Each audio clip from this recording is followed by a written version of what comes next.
Good morning class. Online science class में आपका स्वागत। लास्ट क्लास के अंदर अपना टॉपिक चल रहा था प्रतिरोधों का संयोजन, जिसके अंदर फर्स्ट टॉपिक था श्रेणीक्रम संयोजन। श्रेणीक्रम संयोजन के अंदर अपने एक फॉर्मूला प्राप्त किया था। और ये श्रेणीक्रम संयोजन किस प्रकार का होता है, तो एक लाइन के अंदर इसके अंदर क्या होता है, प्रतिरोध आपस में जुड़े रहते हैं, जिसके अंदर पहला तार का सिरा दूसरे तार के पहले से और दूसरे तार का सिरा दूसरे तार के अंतिम और तीसरे तार के प्रथम सिरे से जुड़े रहते हैं। इस प्रकार का अपने एक श्रेणीक्रम संयोजन प्राप्त किया था और इसका एक फॉर्मूला था R बराबर R1 plus R2 plus R3। ये अपने श्रेणीक्रम संयोजन का एक सूत्र प्राप्त किया था।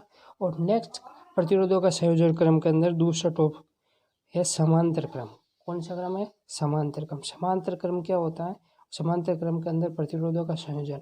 अब देखो, समांतर क्रम से मतलब होता है कि जैसे सपोज करते हैं, जैसे ये दो पेन है, इनके बीच में दूर चौड़ाई क्या है? समान है। समान का मतलब रेल की पटरी है, जैसे दोनों के बीच की लंबाई क्या होती है? हमेशा समान होती है। इसी क्रम में प्रतिरोधों का संयोजन होता है, जिसे समांतर क्रम संयोजन कहते हैं। जैसे इसके अंदर एक परिपथ होता है, जैसे ये आपकी ये V वोल्ट की बैटरी है, जिसका प्लस सिरा माइनस सिरा। इसके अंदर एक परिपथ के अंदर एक तार होता है जो अलग अलग प्रतिरोधों का होता है। अलग अलग प्रतिरोधों का 3 तारों को जोड़ा जाता है 3 प्रतिरोधों से, और ये क्रम आपका समांतर क्रम के अंदर जुड़ा रहता है। और इस प्रकार का अपन को एक परिपथ प्राप्त होता है। ये परिपथ होता है समांतर क्रम परिपथ। इसके अंदर तार का A सिरा और तार का अंतिम यानी कि B सिरे के बीच में प्रतिरोधों को समांतर क्रम में जोड़ा जाता है, जिसमें R1, R2, R3 ये तीनों क्या होते हैं? समांतर क्रम के अंदर संयोजित होते हैं। इस समांतर क्रम संयोजन के अंदर अपन इसकी परिभाषा लिखना चाहे तो लिखते हैं कि इस प्रकार के संयोजन में, यानी कि इस प्रकार के संयोजन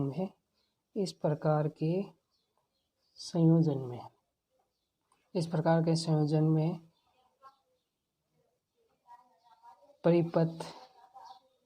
परिपथ में प्रतिरोध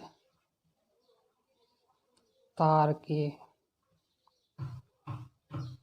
सिरे A व दूसरे सिरे B में जोड़ने पर प्राप्त संयोजन समांतर क्रम संयोजन कहलाता है। समांतर क्रम संयोजन कहलाता है। अब देखो, समांतर क्रम संयोजन के अंदर क्या होता है? V वोल्ट की बैटरी होती है। क्या होती है? V वोल्ट की बैटरी होती है। इस V वोल्ट की बैटरी के अंदर अपन क्या करते हैं? V वोल्ट की बैटरी के अंदर I धारा प्रवाहित करते हैं। ये I धारा क्या होती है? V वोल्ट की बैटरी के अंदर सभी के अंदर विभवांतर V सभी के अंदर V मतलब विभवांतर क्या रहेगा? समान रहेगा। लेकिन धारा इस बिंदु तक तो धारा क्या रहती है? I रहती है, और आगे जाने पर इस तार के अंदर क्या हो जाती है? I1 हो जाती है, और इस तार के अंदर I2 हो जाती है, और इस तार के अंदर I3 हो जाती है। और इन टोटल वापस इस बिंदु से निकलने वाली धारा का कुल योग टोटल के बराबर होता है। इस प्रकार अपन कह सकते हैं कि इसके अंदर धारा क्या होती है? I बराबर I1 plus I2 plus I3। इस प्रकार के अंदर धारा का क्या होता है? कुल संयोजन होता है। इस प्रकार के अंदर धारा का क्या होता है? कुल संयोजन होता है। ये धारा का कुल संयोजन। अब देखो, अपन को पता है कि ओम के नियम के अनुसार अपन क्या करते हैं? I बराबर क्या होता है? I बराबर क्या होता है? VR होता है। I बराबर क्या होता है? VR होता है। यानी कि अपन I की जगह अपन V बराबर क्या होता है? IR होता है। V बराबर क्या होता है? IR। यानी कि यह V बराबर IR होता है। इस I को निकालने के लिए अपन क्या करेंगे? पक्षांतर करेंगे और क्या सूत्र पढ़ेंगे? I बराबर V अपॉन R हो जाता है। इसके अंदर अपन I1 के लिए I1 निकाल सकते हैं। यहाँ पर I1 कितना होता है? तो देखो, I1 के लिए नहीं, V तो सभी के लिए समान है, और R1 इसी प्रकार I2 के लिए V समान है, लेकिन R2 और इसी प्रकार I3 के लिए क्या होता है? V तो समान होता है और R3 होता है। इसी प्रकार अपन V तो क्या होता है? सभी के अंदर समान, और R1 ये I1 हो जाता है। यह आपका I2 यानी कि V बराबर R2, ये अब आपका I2 हो जाता है। इसी प्रकार I3 क्या होता है? तो V बराबर V अपॉन R3। ये आपका I1 I2 I3 प्राप्त हो जाता है। किस प्रकार होता है? तो आपको पता है कि परिपथ के अंदर क्या होता है? V वोल्ट की समान बैटरी से विभवांतर प्रवृत्त होता है। धारा क्या होती है? भिन्न भिन्न होती है। अर्थात इस प्रकार के समांतर क्रम संयोजन के अंदर क्या होती है? धारा हमेशा अलग अलग होगी, लेकिन विभवांतर हमेशा परिपथ के अंदर क्या होता है? समान होता है। अब देखो I1 I2 I3 का मान अपन के पास प्राप्त हो गया। ये मान अब इस क्या करते हैं, इस फॉर्मूले के अकॉर्डिंग इसके अंदर रखते हैं। I बराबर क्या होता है, तो आपको पता है V/R। इसी प्रकार V/R1 plus V/R2 plus V/R3। इस प्रकार आगे ये संयोजन विद्युत परिपथ के अंदर प्रतिरोध जुटे रहेंगे, वो प्रतिरोध के अंदर अपन इस प्रकार जोड़ लेंगे। अब देखो इस फॉर्मूले के अंदर अपन कॉमन क्या लगता है, V/R बराबर इधर इसमें क्या आता है, अपन को कॉमन V लग रहा है, कॉमन को बाहर निकाल लो और बाकी बचे लिख दो 1/R1 plus 1/R2 plus 1/R3। अपन प्लस R1 इसमें V और V क्या होता है, कॉमन होता है, इसे इधर पक्षांतरण होने पर ये गुणा इधर भाग में आएगा तो कट जाएगा। तो पीछे क्या बचता है 1/R बराबर 1/R1 plus 1/R2 plus 1/R3। ये अपन को एक सूत्र प्राप्त होता है। इस प्रकार के अंदर जो प्रतिरोधों का संयोजन होता है इसे बोलते हैं समांतर क्रम प्रतिरोध संयोजन। समांतर प्रतिरोध संयोजन, इस प्रकार का क्रम क्या होता है, प्रतिरोध संयोजन कहलाता है, समांतर क्रम प्रतिरोध संयोजन कहलाता है। यह आपका समांतर क्रम प्रतिरोध संयोजन प्राप्त हो गया। अब आपको पता होगा कि घरों के अंदर जो लाइटें वगैरह होती हैं, अब जैसे इसके एग्जाम्पल इनका उपयोग कहाँ कहाँ पर होता है, समांतर क्रम और श्रेणी क्रम का उपयोग कहाँ कहाँ पर होता है, तो आपको पता होगा घरों के अंदर जो लाइट होती हैं, घरों के अंदर क्या होती है, जो लाइट्स यूज लेते हैं अपन, वो कौन सी होती है, लाइनर क्रम यानी कि श्रेणी क्रम के अंदर होती है। किस क्रम के अंदर होती है, श्रेणी क्रम के अंदर। और ये बाकी जो अपन डेकोरेट लाइटिंग डेकोरेट के अंदर अपन जो यूज लेते हैं, लाइटिंग डेकोरेट के अंदर लेते हैं, वो कौन सा क्रम होता है, समांतर क्रम होता है। कौन सा क्रम होता है, समांतर क्रम होता है। अब देखो इस पे आपका एक न्यूमेरिकल क्वेश्चन आता है। न्यूमेरिकल क्वेश्चन तो आपको न्यूमेरिकल क्वेश्चन के मतलब श्रेणी क्रम और समांतर क्रम का कुछ प्रतिरोध का मान दे दिया जाता है और आपको तुल्य प्रतिरोध ज्ञात करना होता है। अब देखो इसके अंदर मैं एक क्वेश्चन आपको बताता हूँ, उस क्वेश्चन के बेस पर आपको एक क्वेश्चन सोल्व करना है। तो देखो इस क्रम के अंदर जुड़ा रहता है, जैसे ये आपका क्या दे रखा है, परिपथ दे रखा है, जिसके अंदर ये इस प्रकार आपके प्रतिरोध जुड़े रहते हैं, इस प्रकार प्रतिरोध जुड़े रहते हैं। और ये एक और परिपथ दे रखा है, परिपथ के अंदर कंटिन्यू आपको प्रतिरोध जुड़े रहते हैं। ये सपोज करिए आपका एक परिपथ है, इस परिपथ के अंदर 20 वोल्ट की बैटरी दे रखी है और ये धारा जैसे इसके अंदर 2 ओम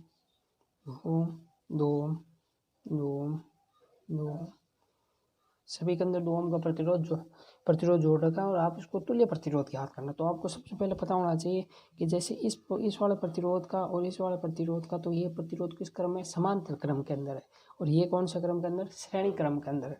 तो सबसे पहले इस प्रतिरोधों का संयोजन को अपन क्या करते हैं, इनको पहले श्रेणी क्रम में चेंज करते हैं। तो आपको पता है ये समांतर क्रम का है, तो इसका सूत्र क्या होता है, ये 1/R1 बराबर ये वाला सूत्र आपको पता है कि ये क्या होता है, 1/R1 R2 R3 ये अपोन का अंदर होता है। मतलब यहाँ आर का मान कितना, 2 दे रखा, तो क्या है 1/2 प्लस 1/2 प्लस 1/2 1/2 प्लस 1/2। इस प्रकार अपन क्या करते हैं, इसका लेसे पर लेते हैं, तो ये लेसे पर इसका टोटल कितना था 2, और 2 कॉमन है तो 1 2 3 यानी कि 3 हो जाता है। तो इसका 1/R यानी R कॉमन कितना हो गया, 3/2।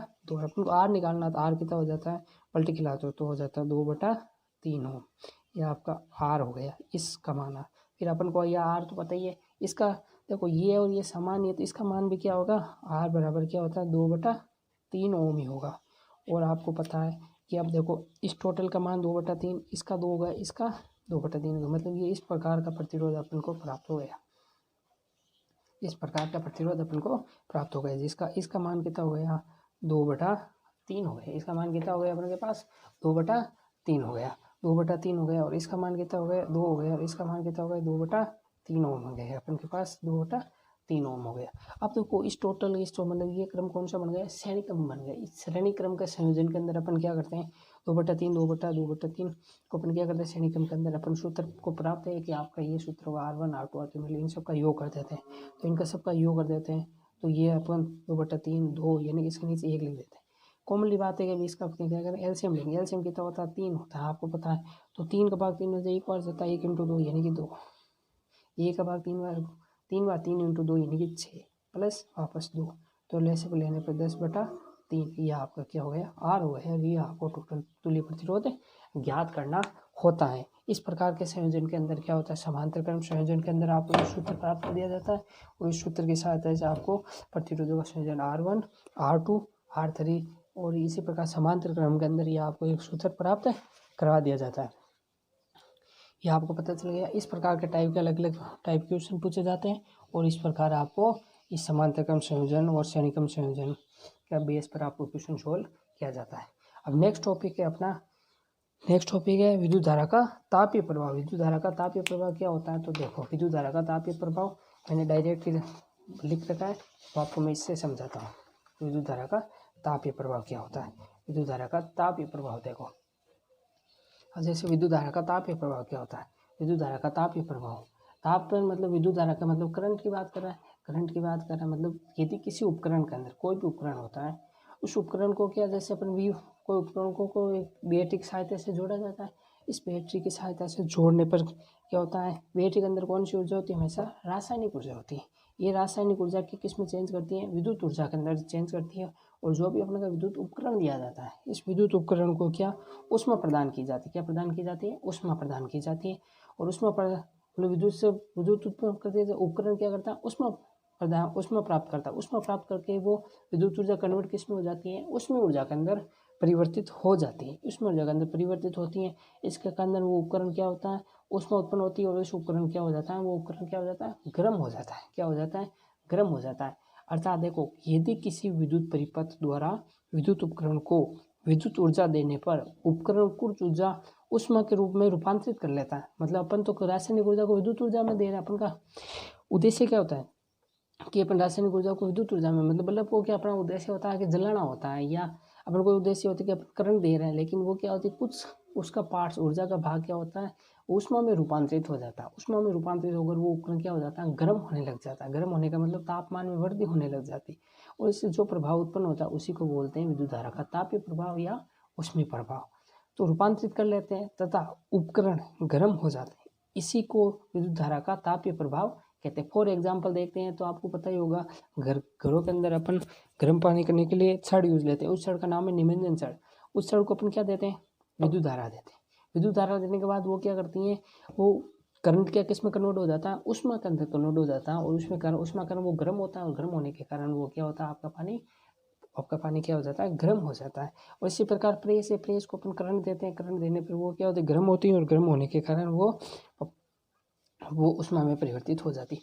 अब देखो ये सभी काम कैसे होते हैं, विद्युत उपकरण होता है। विद्युत उपकरण को अपन करंट दे रहे हैं। करंट क्या होती है, आई धारा होती है। आई धारा होती है। इसी साथ अपन वी विभवांतर देते हैं। अब आपको पता होगा वी विभवांतर, इनमें क्या होता है कि आवेशों का प्रभाव होता है। किसका प्रभाव होता है, आवेशों का प्रभाव होता है। आवेशों का प्रभाव होगा तो क्या होगा, क्योंकि आवेश इस बिंदु से, जैसे सपोज करते हैं इस बिंदु से इस बिंदु तक एकांक आवेश क्यू को इस बिंदु से इस बिंदु तक ले जाने में जो अपन को कार्य करना पड़ता है, एकांक आवेश को एक बिंदु से दूसरे बिंदु ले जाने के लिए जो कार्य करना है वो विभवांतर के बराबर होता है हमेशा। तो आपको पता ही होगा कि वो विभवांतर के बराबर है, यानी कि V बराबर W बटा Q प्राप्त होता है। V बराबर W बटा Q प्राप्त होता है। अब देखो V बराबर W बटा Q प्राप्त हो गए। अपन को तो कार्य ज्ञात करना है, किस उपकरण पर कितना कार्य किया जाता है। मतलब जो अपन किसी उपकरण पर जो कार्य करेंगे वो कार्य मतलब क्या होगा, ऊष्मा में परिवर्तित होगा। यानी ऊष्मा में परिवर्तित होगा और वो क्या उपकरण क्या होगा, गर्म होगा। गर्म होने का मतलब है उस पर तापीय प्रभाव उत्पन्न होता है। अब यानी विद्युत धारा के द्वारा तापीय प्रभाव उत्पन्न होता है। इस प्रकार अपन देखते हैं कि कार्य के बराबर W बटा V क्यू प्राप्त होता है। अपन को पता है V क्यू, W बराबर V क्यू। V यहाँ पर क्या है, विभवांतर दे रखा है। क्यू यहाँ पर क्या, आवेश दे रखा है। आपको लास्ट क्लास के अंदर पता होगा कि V बराबर क्या, तो ओम के नियम के अनुसार V बराबर IR प्राप्त होता है। V बराबर क्या होता है, IR प्राप्त होता है। V बराबर IR प्राप्त हुआ। और आपको पता है क्यू का मतलब होता है आवेश। और अपने लास्ट क्लास के अंदर पढ़ा था कि आवेशों की प्रवाह की दर हमेशा क्या कहलाती है, विद्युत धारा कहलाती है। आवेशों की प्रवाह की दर हमेशा क्या कहलाती है, विद्युत धारा। तो इस सूत्र की सहायता से अपन Q बराबर IT प्राप्त कर सकते हैं। Q बराबर क्या कर सकते हैं, IT प्राप्त कर सकते हैं। और V बराबर IR, अब इन दोनों का मान अपन क्या इस सूत्र के अंदर रखते हैं, V बराबर IR और Q बराबर IT। जब IR इंटू IT को गुणनफल होगा तो क्या होगा, W बराबर I into I score R और T। तो यहाँ पर I क्या है, धारा, R प्रतिरोध, T समय और W कार्य। आपको पता होगा कि किसी उपकरण पर जो कार्य किया जाता है वो हमेशा ऊष्मा के बराबर होता है। अर्थात कार्य और ऊष्मा हमेशा क्या रहती है, बराबर रहती हैं। तो मैं इस कार्य की जगह H लिखता हूँ। H का मतलब हुआ यहाँ पर हीट की बात करेगा, ऊष्मा की बात करेगा। तो देखो H बराबर I स्क्वायर RT। अब आपको पता होगा कि ये ऊष्मा किस बात पर डिपेंड करती है, कि वो किस बात पर डिपेंड करती है कि को उसमें प्रभाव उत्पन्न करे। तो देखें ऊष्मा हमेशा धारा के समानुपाती होती है, यानी कि जितनी अपन उपकरण के अंदर धारा प्रवाहित करते हैं तो वो ऊष्मा में परिवर्तित हो जाती है। ऊष्मा में परिवर्तित हो जाने का मतलब वो ये जितनी अपन धारा प्रवाहित करते हैं वो ऊष्मा में रूपांतरित हो जाती हैं। अब आगे देखते हैं, इसी प्रकार प्रतिरोध पर भी निर्भर करती है कि जितना ज़्यादा प्रतिरोध होगा उतने ज़्यादा उसमें क्या ऊष्मा उत्पन्न होगी। और अगली क्लास देखते हैं कि ये और किस पर निर्भर करता है। तो हमेशा ध्यान रखना कि अपन जितना ज़्यादा अपन धारा प्रवाहित करते हैं कितने समय के लिए प्रवाहित करता है, तो इसमें समय भी मायने रखता है। टी यहाँ पर टी क्या दे रखा, समय दे रखा, टाइम। टी का मतलब यहाँ पर क्या दे रखा, टाइम दे रखा। आई का मतलब यहाँ पर क्या दे रखा, करंट दे रखा। और आपको पता होगा आर का मतलब यहाँ रेजिस्टेंस दे रखा, रेजिस्टेंस का मतलब प्रतिरोध की बात कर रहा है। और एच का मतलब हीट एनर्जी की बात कर रहा है। अब आपको पता होना चाहिए कि मतलब एच ये अपन को सूत्र प्राप्त हो गया। अब इस सूत्र के साथ अपन मात्रक भी निकाल सकते हैं। आपको पता होगा धारा आई का मतलब, धारा का मतलब क्या होता है, एम्पियर होता है, यानी कि ampere into ampere, ampere square. और प्रतिरोध का क्या होता है, ओम होता है। और समय का मात्रक हमेशा सेकेंड होता है, प्रतिरोध का मात्रक हमेशा क्या रहता है, सेकेंड रहता है। तो आपको पता होना चाहिए कि इसका मात्रक क्या हो जाता है कि ओम स्क्वायर सॉरी एम्पियर स्क्वायर ओम पर सेकेंड, ओम सेकेंड, ये इसका मल्टीपल होते हैं। और ये आपका होता है विद्युत धारा का तापीय प्रभाव, उष्मीय प्रभाव। अब नेक्स्ट टॉपिक अपना आता है विद्युत धारा के तापीय प्रभाव के बाद अपना नेक्स्ट टॉपिक आता है कि विद्युत शक्ति। विद्युत शक्ति क्या होती है, इलेक्ट्रिक पावर क्या होती है, तो उसकी विभिन्न, देखो विद्युत शक्ति क्या होती है। विद्युत शक्ति की बात करते हैं, विद्युत शक्ति यानी इलेक्ट्रिक पावर की बात करें, ईपी की बात करते हैं, इलेक्ट्रिक पावर की ईपी की बात करते हैं, ईपी की इलेक्ट्रिक पावर की बात करता है। तो देखो अब इलेक्ट्रिक पावर क्या होती है, तो आपको पता होना चाहिए कि किसी परिपथ के अंदर, किसी परिपथ, जैसे किसी विद्युत शक्ति के बाद किसी विद्युत परिपथ, कोई भी विद्युत परिपथ हो सकता है। परिपथ का मतलब जिसके अंदर क्या होती है, धारा प्रवाहित करते हैं, जिसके अंदर अपन क्या करते हैं, वी वोल्ट की बैटरी से आई धारा प्रवाहित करते हैं। तो प्रति सेकेंड में क्या गया कार्य, जैसे यहाँ पर मैंने यहाँ धारा प्रवाहित की, इस बिंदु के अंदर जो धारा प्रवाहित होगी और इस आवेश द्वारा जितना धारा अपन को क्या प्रति सेकंड समय के अंदर क्या धारा प्रवाहित करने कार्य किया जाता है, वो कार्य क्या कहलाता है, विद्युत शक्ति। सामान्य रूप में बात करें तो कार्य करने की क्षमता ही क्या कहलाती है, कार्य करने की क्षमता, कार्य करने की क्षमता, कार्य करने की क्षमता क्या कहलाती है, पावर कहलाती है, नहीं शक्ति कहलाती है, पावर कहलाती है। अब देखो इसमें क्या कार्य किस पे हो रहा है, परिपथ के अंदर हो रहा है। तो मतलब क्या होता है, विद्युत शक्ति बराबर क्या होता है, विद्युत शक्ति बराबर होता है कुल कार्य। कुल कार्य मतलब अपन को पता है कि प्रति का मतलब होता है एकांक, एकांक समय की बात करें, एकांक समय के अंदर कार्य किया जाता है। विद्युत शक्ति बराबर कुल कार्य बटा कुल समय, यानी कि इसको शो करते हैं पी, पावर को पी से, वर्ग को डब्ल्यू से, और समय को टी से शो करता है। तो अपन को पी बराबर डब्ल्यू बटा टी, पी बराबर डब्ल्यू बटा टी अपन को एक फॉर्मूला प्राप्त होता है। और इसके आधार पर अपन डब्ल्यू यहाँ पर क्या दे रखा, कार्य देगा टी समय। आपको बताओ विभवांतर के अनुसार अपन के क्या डब्ल्यू बराबर वी क्यू प्राप्त कर सकते हैं, यानी कि वी बराबर क्या होता है, डब्ल्यू बटा क्यू होता है।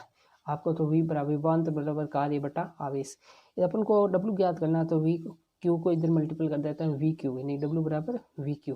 और आपको पता ही है वी और आई का क्या बोलता है, ये धारा, आवेशों की प्रवाह की दर क्या कहलाती है, धारा कहलाती है। और आपको पता होना चाहिए ये क्यू निकालने के लिए अपन क्या करते हैं, इधर क्यू निकालने के लिए क्या करते हैं, आई क्यू बराबर आई टी लिख सकते, क्यू बराबर क्या लिख सकते हैं, आई टी लिख सकते हैं, क्यू बराबर आई टी लिख सकते हैं। अब देखो पी बराबर डब्ल्यू की जगह अपने ये लिख दिया वी क्यू अपॉन टी। अब आपको पता होगा कि आवेशों की प्रवाह की दर, आवेशों की प्रवाह की दर क्या कहलाता है, धारा कहलाता है। इसके मैं टोटल इसकी जगह में क्या लिख दूँ, आई लिख देता हूँ, क्या लिख दूँ, आई लिख देता हूँ। तो V बराबर क्या हो जाता है, P बराबर क्या हो जाता है, V गुना आई, यानी कि विद्युत शक्ति बराबर विभवांतर इंटू धारा होती है, विभवांतर इंटू धारा होती है। इसका सूत्र क्या होता है, P बराबर, अब देखो V का क्या होता है, IR होता है, ओम के नियम के अनुसार IR, और I का I, मतलब P बराबर I स्क्वायर R प्राप्त होता है। P इसका प्राप्त होता है, P बराबर I स्क्वायर R प्राप्त होता है। इसे बोलते हैं विद्युत शक्ति, विद्युत शक्ति, विद्युत शक्ति। और इसकी इकाई क्या होती है, हमेशा वोट होती है, वोट। और इसका मात्रक ऐसे सूत्र की सहायता से मात्रक निकालना चाहते हैं तो क्या होता है, तो वोट कार्य का क्या होता है जूल, समय का क्या होता है सेकंड, और इसका मात्रक हो जाता है जूल पर सेकंड। ये देखो ये तो क्या होता है छोटा मात्रक होता है, छोटे इकाई मतलब छोटे रूप में उपयोग लेते हैं। लेकिन शक्ति का क्या बड़ा मात्रक, बड़े मात्रकों के अंदर उपयोग लेने के लिए क्या होता है, जैसे अपने किलो वोल्ट लगाते हैं, किलो वोल्ट, किलो के अंदर कितना होता है 1000, तो 1000 यानी किलो, ये किलो वोल्ट के अंदर क्या होता है 1000 वोल्ट होता है। ये वोल्ट छोटा है और ये किलो वोल्ट क्या बड़ा। 1 मेगा वोल्ट की बात करें तो 1000 × 1000 की मल्टीपल करेंगे तो इसका पावर होगा 10⁶ वोल्ट। और इसी प्रकार एक HP, HP का मतलब हॉर्स पावर यानी कि अश्व शक्ति, यानी एक अश्व शक्ति के अंदर क्या होती है, एक अश्व शक्ति के अंदर कितना होता है 746 वोल्ट। ये 746 वोल्ट आपका क्या होती है शक्ति प्राप्त होती है। ये इतनी प्रकार की शक्ति है, तो इस टाइप का ये आपको शक्ति प्राप्त होती है। अब मैं एक आपको न्यूमेरिकल क्वेश्चन देता हूँ इस टॉपिक इन पे, तो देखते हैं कि किसी विद्युत उपकरण के अंदर एक प्रश्न है आपका, यहाँ मैं इस टाइप में लिख देता हूँ। एक प्रश्न देखो, क्वेश्चन है किसी विद्युत बल्ब, किसी विद्युत बल्ब को 220 वोल्ट के स्रोत से जोड़ने पर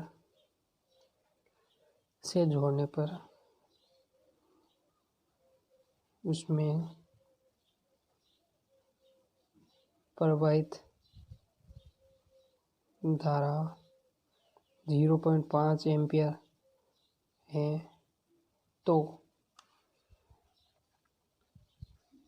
बल्ब की शक्ति ज्ञात करो।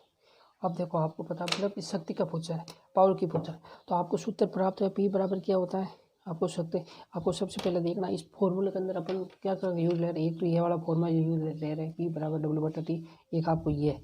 अब देखो इसके अंदर क्या होता है, एक ये आपको 3 फॉर्मूले प्राप्त हुए। इन तीनों में से देखो आपको क्या क्या चीज़ दे रहेगा, किसी विद्युत परिपथ, कोई विद्युत परिपथ के अंदर क्या जोड़ रखा, बल्ब जोड़ रखा। बल्ब कितने वोल्ट का 220 वोल्ट का दे रखा। परिपथ के अंदर बल्ब कितने वोल्ट का दे रखा 220 वोल्ट का दे रखा। ये 220 आपका वोल्ट का दे रखा, बल्ब दे रखा। स्रोत से जोड़ने पर उसमें प्रवाहित धारा एम्पियर, देखो एम्पियर दे रखा, मतलब ये धारा का मात्रक दे रखा, यानी कि अपन को क्या देगा V का मतलब क्या वोल्ट है, यानी कि V कितना दे रखा है 220 वोल्ट दे रखा। कितना दे रखा 220 वोल्ट दे रखा। और आपको पता है धारा I कितना दे रखा है, तो I आपको दे रखा 0.5 एम्पियर, 0.5 एम्पियर दे रखा। अब आपको पता है कि अपन को क्या करना, शक्ति मतलब P ज्ञात करना। तो आपको थोड़ा सा दिमाग लगाना है कि ये सूत्र कौन सा प्राप्त हो रहा है। अपन को सूत्र प्राप्त होता है P बराबर VI। P बराबर कौन सा दे रखा VI, तो अपन को इसके जगह मान लिखना है V कितना दे रखा है 220। इसी प्रकार I कितना दे रखा है 0.5 एम्पियर। तो अपन को देखो यहाँ से पॉइंट हटता था नीचे 0 आता है, इससे 0 से 0 कटा, तो मल्टीपल करने पर कितना होता है 5 दूना 10, असल का 1, 5 दूना 10 ने 110।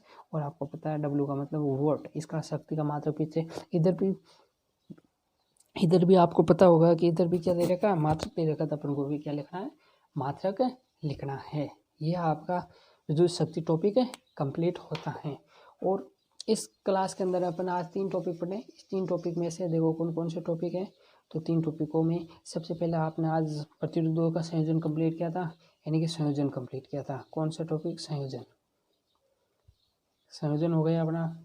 और आज दूसरा हुआ कि उष्मीय प्रभाव, यानी कि धारा का तापीय प्रभाव क्या, और आपको पता है। और आप ने ये टॉपिक हुआ विद्युत शक्ति। इन तीनों टॉपिकों अंदर अपन एक एक सूत्र प्राप्त किए थे। इन सूत्रों के साथ एक एक न्यूमेरिकल को क्वेश्चन भी अपन ने सोल्व किए थे। अब देखो इस टॉपिक के अंदर लास्ट टॉपिक बचा विद्युत धारा का चुंबकीय प्रभाव, चुंबक से संबंधित है, और ये करेंगे अगला टॉपिक नेक्स्ट क्लास के अंदर।